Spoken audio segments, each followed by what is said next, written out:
Developing today, Prince Harry has failed in his bid to meet King Charles in September as he continues to make a veiled threat against the royal family that he will release another autobiography. You might call this Spare 2.0, or as I've branded it, Spare Us, if the royal family doesn't give in to his demands for reconciliation. Now, of course, we've seen the pressure that the mainstream media is heaping on the king, heaping on Prince William, heaping on Queen Camilla, heaping on Catherine, the Princess of Wales. But I believe they must hold firm. Angela Levin is Prince Harry's biographer. She also believes that even though the king is at Balmoral, he will not be seeing Prince Harry during this meeting. Angela, during this visit. Angela, what have you learned, and why is Harry so desperate after ignoring his father for so long? Why is Harry so desperate to get this face-to-face in Scotland? Meghan Markle is reportedly blackmailing King Charles, and this time it's not just a rumor, it's getting real. She's demanding a face-to-face with Harry, or she's threatening to expose the royal family like never before. But the palace is standing firm, rejecting Harry's request for a meeting, and now the stakes couldn't be higher. What does Meghan really want from the royals, and why is she willing to go so far? You won't believe what's been happening behind closed doors if you don't know this already. You're about to miss the biggest royal scandal yet. Keep watching, because things are about to get explosive. Because he wants money. That's it. I mean, if now Netflix have stopped giving them all the money that they want, and he absolutely can't think of what's next he wants to do. He's not a guy who did polo. It was terrible. Invictus Games, it was terrible. He just isn't there to be an actor or anything like that. So what's Meghan Markle really after? Word on the street is that she's not just playing the victim card anymore, she's allegedly pulling the blackmail card. She's reportedly demanding a meeting between Prince Harry and King Charles, or else she'll take it all public. Can you imagine the chaos that would cause? And let's not forget Meghan's no stranger to stirring the pot. The woman knows how to get the world's attention, but does she know when to stop? I mean, we're talking about a woman who made headlines by saying, "I don't know what this means, but I'm going to say it anyway." Meghan Markle, not to be confused with Meghan Sussex. So what's her endgame here? You think this is about healing family ties? Please. It's about money, leverage, and control. And frankly, it looks like Harry's stuck in the middle of it all. No, he just has got to have money. I mean, he's got Meghan, who would be screaming for money if they're still together. And actually, he's got to live, this house, huge house with 16 bathrooms, and the children have to eat. I don't know if they have to pay for them to go to school, but he's desperate for money. So he's got to get it out of his father, maybe before the children go back to school in September. Or maybe they just have to get money because he doesn't want Meghan to have a lowly standard of living. It's got to be very high, and he wants to have money. He wants to have money, and that's it. It's got nothing to do with loving him and wanting to see him. And this crude, awful comment where he said, I don't know how much longer he's got to live. You don't say that about your father to millions of people who are listening. Disgusting. And I think it's all about him, and he's worried about Meghan because she will scream and shout, and he has to be the man of the house for that, and he's the one who's got to get it. Where is Meghan going to get it? She will try and get another type of jam up or something like that, but she's not going to make vast money. Nobody wants her in a play, no one wants her in the cinema. She's just not absolutely wanted. They would rather step back. And also, if they see her or understand that she's giving Netflix a really hard time, why would they go anywhere near her? They're just not going to. So he's got to do it, and it's very hard for him. He's somehow got to beg his father to give him the money and shout at him to give him the money. Well, I mean, I don't know how he's going to do that, mixed it up. But he won't say sorry. He still hasn't said sorry. He still hasn't apologised. So why on earth should his father start giving him loads of money. I hope he doesn't. I know he's his son, and I know that, underneath he loves him. He just doesn't like what he's doing and with Meghan. But I mean, I hope that he doesn't realize that he'd be taken for a ride with all this. Time he's been blackmailing them, saying he's not bringing the children over unless they get 24/7 protection, all four of them. He's actually, you don't stop two children going to see their grandfather, or an older grandfather seeing their children. It's a nonsense to say because of the 24/7, but it's cruel not to let him see them. All you get is the back view, and that's it. I think that's the blackmail, and this is another ideal blackmail. I just hope that the king is strong enough not to take any notice about it, because if he does give him the money, and then there is this terrible book bringing out all sorts of little things that they've kept, and Meghan's kept a very careful diary, don't forget, so she would be very useful adding lots of things as well as actually making them up. And it's not going to make any difference actually. So that's what the publishers want, and that's what will make a lot of money for the publishers and make a lot of money for Harry. And actually I don't think William would have to burst with anger with him, and also Catherine. They can't stand any of their behaviour. When you're a royal member of the royal family, you want to have to give. That's the thing, it's giving. And these two just want to take. It's all about them taking. And you can't have that. It's not the way a royal family operates. And he's now out of it, so he can actually try and get the money for himself. He's 40 years old. He's not a baby. Can't expect his brother to look after him now. You can't expect his father to look after him now, because he's so rude and vulgar and doesn't actually say thank you very much. Indeed. And the thing is, Angela, Harry and Meghan have obviously for a long time dropped lots of threats.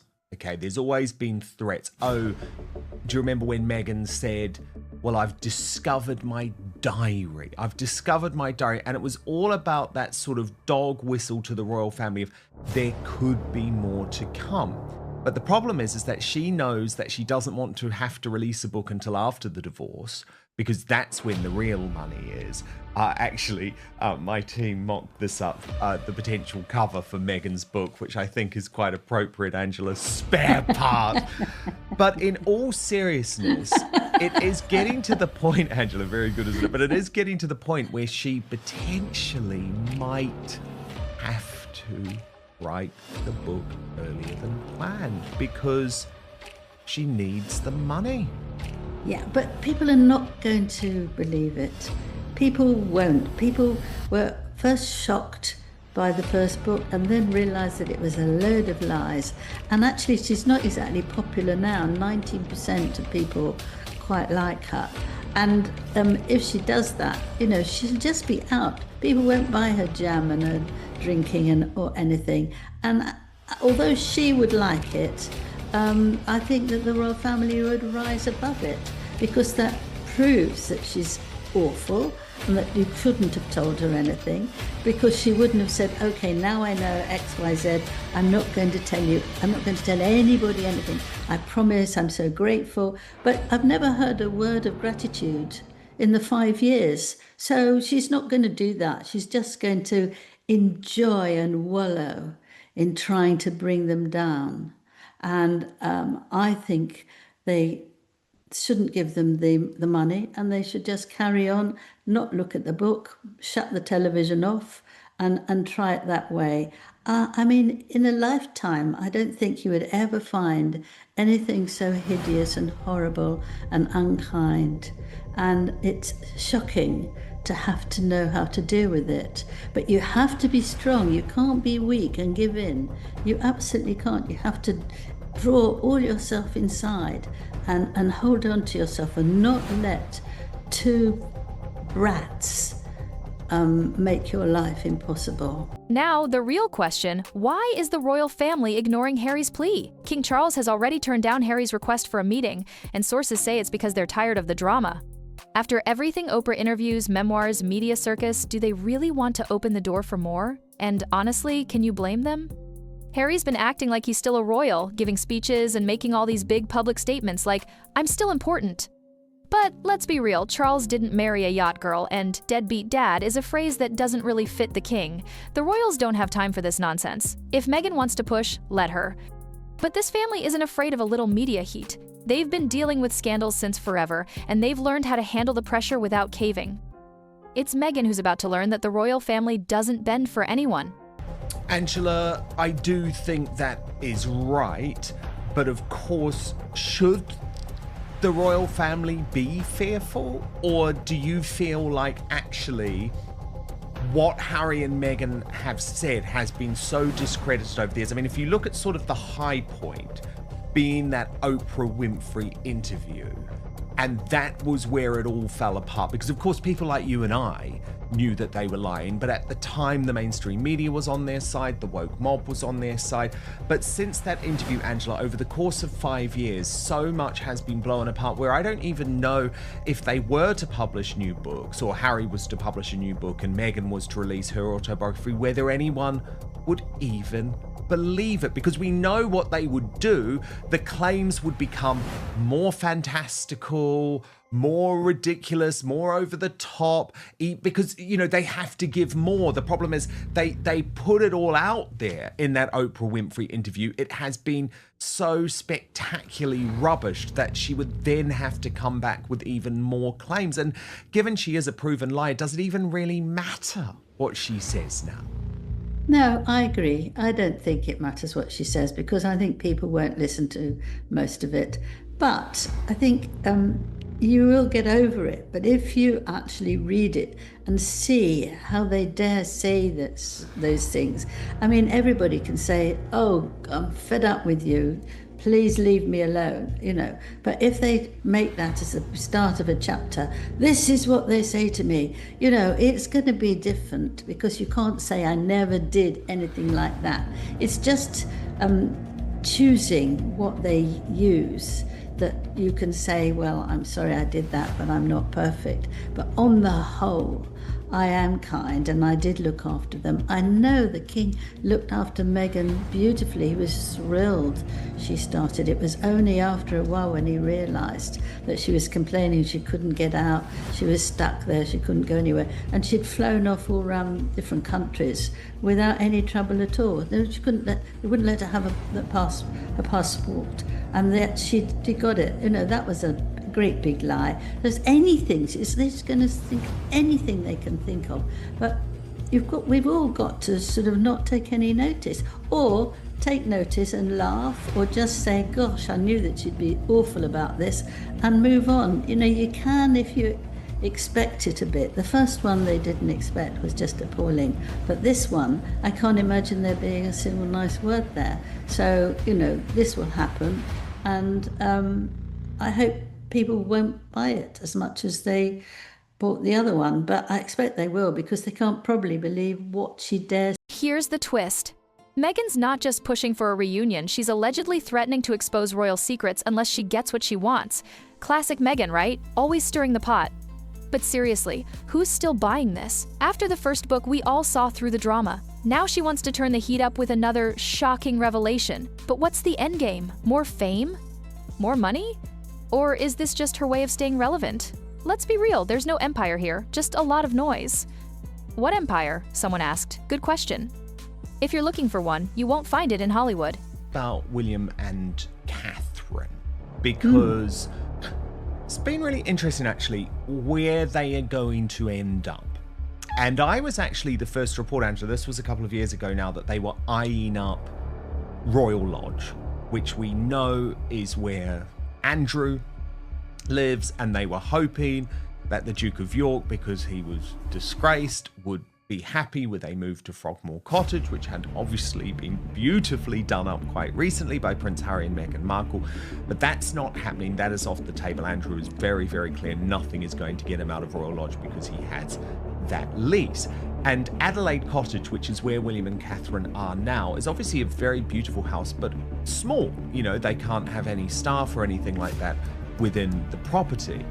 At one point quite recently, Angela, it was considered them actually moving into a wing of Windsor Castle, which I think is probably where they are going to end up when William is king, rather than Buckingham Palace. My personal view, and I know it's a controversial one, and I'm very sad about it, is that Buckingham Palace will actually never be the private residence again of a monarch, because there's no way Charles is moving there from Clarence House. Obviously, he can hide behind the fact that it's being renovated at the moment, but fundamentally, Buckingham Palace is going to become a ceremonial property rather than a private residence. So I think William will end up eventually at Windsor Castle. But what about in the interim, right? When the children are getting older, they need a bit more space. Well, fascinatingly, it looks like it's going to be Fort Belvedere.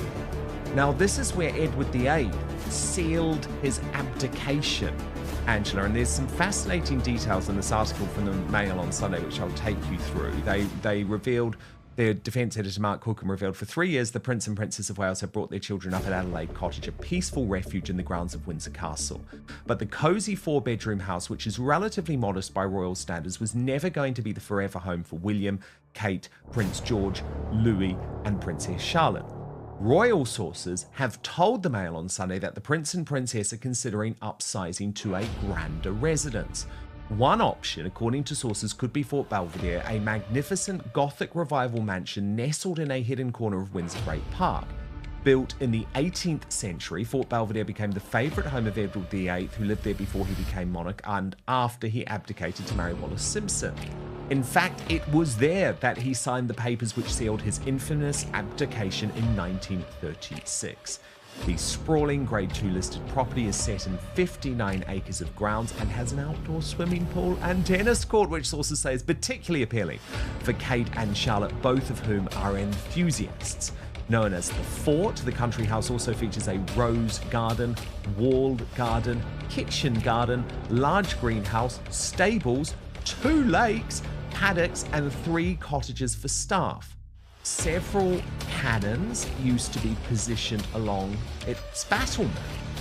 One well-connected source told the Mail on Sunday they feel they have outgrown Adelaide Cottage and need somewhere more substantial. This is the perfect new home for them. It has a swimming pool and tennis court, and Charlotte loves playing tennis. William and Kate both have previously been linked with the potential move to Royal Lodge, the 30-room mansion in Windsor where Prince Andrew lives, but Andrew resisted pressure to leave. This newspaper has learnt that an alternative plan involved the Prince and Princess and their family moving into a wing of Windsor Castle. However, that is also understood to no longer be viable. Now, Angela, I actually have no problem with the future king needing a proper residence in Windsor, so why not Fort Belvedere? It makes sense, doesn't it? This is a property, by the way, owned by the royal estate, but it's been rented out privately for a long time, Angela. Well, I just wonder whether this is another trick to say that so that people think that they're being very rich and greedy. I would like to wait a little bit. I can't quite see why they want to leave where they are now when their children, one of them is going to go to a school which is not going to keep coming back. That's George. And then there's just 2 of them. I don't know. So we'll take it that they're right, but it still is an if with large capital letters. But, it's a wonderful place, and if that's what they like, it's going to take a long time to, get it repaired and looking nice. The last person who was in there was a billionaire from Canada who died in 2021. So they've got to do an awful lot of work. And I just think they don't like showing off about it. I think maybe if they get a sort of good a piece of grass where Charlotte can actually play football, then she might be very happy to be there. And let's talk about the memoir. Harry's first book didn't exactly make him the royal hero. So what's next? Another round of shocking truths, but who's still believing it? After the first one, it's hard to take this seriously. Meghan's already hinted at more secrets to spill, but honestly, who even cares anymore? The public's tuned out. So Harry's second book might just be a swing and a miss. It's getting old fast, and at this point, it's more about staying in the spotlight than telling the truth. She loves it so much. But otherwise, I can't see that they really want to do that. But I might be wrong. We'll know a bit later. You know, things turn up and then suddenly they're everywhere over newspapers. But, you know, it's going to have to be tremendously redone. And for such a big place, one thing Meghan would be pleased about is that she's got 16 bathrooms and they've only got 6. So they must actually probably get a few more bathrooms there. But it's not absolutely, it looks enormous, but it's got lots of different things within it.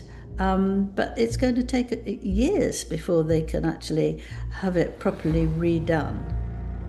So this would be quite a while off, Angela. It's a long-term plan.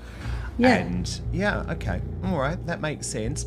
Angela, I was also really interested, I know you've looked into this a lot, with this new story, a little bit of royal history, Angela, that has emerged about the real reason Sophie, the Duchess of Edinburgh, didn't attend Princess Diana's tragic funeral. Now, I found this fascinating. It's from the new Sean Smith book. Let me take you through it. It reads, however, one person that was missing from the proceedings was Prince Edward's girlfriend, Sophie. This was despite the fact the couple had been dating since 1993.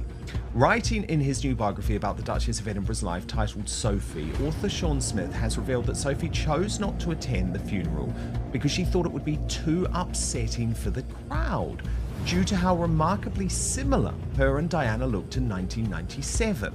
Smith wrote she had an obvious and reasonable excuse. A friend at the palace explained Sophie decided it would be too upsetting for the crowd if she went. She's well aware that she looks like Princess Diana from a distance and made her decision in a caring and thoughtful way. The royal family fully supported. Now, Angela, I don't know if this matches up with your reporting on this, but I found it fascinating because, of course, there was no love lost between Sophie and Diana. So was this true, Angela, or is it a convenient excuse? No, it wasn't a convenient excuse. I mean, she decided not to come because she wasn't yet engaged to Edward. Yes, she wasn't exactly engaged to him, and she thought it was inappropriate. Now, what the Queen often said about her was that I love her so much because she's so quiet, and if she's in a room with me, you wouldn't even know she's there. So what she liked about her was that she was very cautious. She didn't want to, like Meghan, sort of go in and here I am, and you know, I'm going to do this and that. She was very quiet. Don't forget, she came from an ordinary middle-class home, and she didn't want to burst into the royal family and find out that she's doing everything wrong. She also had a bit of trouble over her work, where she was a PR, and it was, you know, she was saying rather nasty things about several people, and the guy was a journalist and then published it, so she was extremely embarrassed. And so she really didn't want to put herself in any sort of bad position, and she didn't feel she deserved to go to the funeral. And nothing nasty at all. I don't think she's nasty one bit. And so that's how she didn't go. And the Queen, some of that comment was taken rather badly, but actually from the Queen it was a huge compliment, because she liked to be with her. They went to church very, very often together. They would sit down and she would be quiet, and she liked that, you know, natter, natter, natter, natter. And I think it was, I don't know if it was a good idea or not, but I can certainly see that she would feel awkward if she wasn't yet engaged to Edward. And Angela, what was the truth about this relationship with Sophie and Diana? I think that Diana was in a difficult time by the time that Sophie appeared. She was very, very unhappy. Her marriage, she knew, wasn't working at all. And she was very tense, and she sort of she didn't look for trouble, but trouble was always around her, she felt.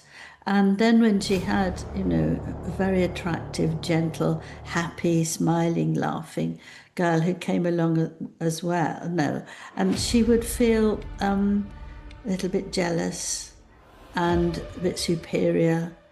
And so it was difficult, but they weren't unfriendly. But I think that she didn't like the fact that she could look a bit like her, and she wasn't as high up as she was. And I think that at that time she was so unhappy that you can't blame her for things like that. No, indeed. I mean, look, it was one of those friendships, Angela, that was strained, but I could have seen, as the years went on, actually Diana and Sophie forming quite a strong bond. Sophie changed so much, didn't she? She went from being this sort of hard-assed PR, and then she was captured by the News of the World and that sting where she said some really terrible things about the royal family. And it was a horrible moment for her, but she kept calm. And I think over many, many years has proven that she is an asset to the royal family, actually. And I think Diana would very much have come around to her. But of course there was going to be some natural jealousy. And I can't blame Diana for that, because she was on her way out of the royal family. And that was so difficult because she didn't want to be on her way out of the royal family. It was because of the collapse of her marriage to Charles. So I understand. And I think Sophie probably made the right decision, although it is quite shocking still to me, given she had been with Edward for 4 years at that point. But as you say, they were not engaged. Absolutely fascinating stuff from our royal mastermind. So, what do you think? Is Meghan really pulling the strings, or is the royal family playing their own game? Are we about to see more dirty secrets exposed, or is this just another royal stunt to stay in the spotlight? Drop your thoughts in the comments, because honestly, this drama is far from over. And if you think this is wild, wait until the next chapter drops. Don't forget to like if you're ready for more royal chaos.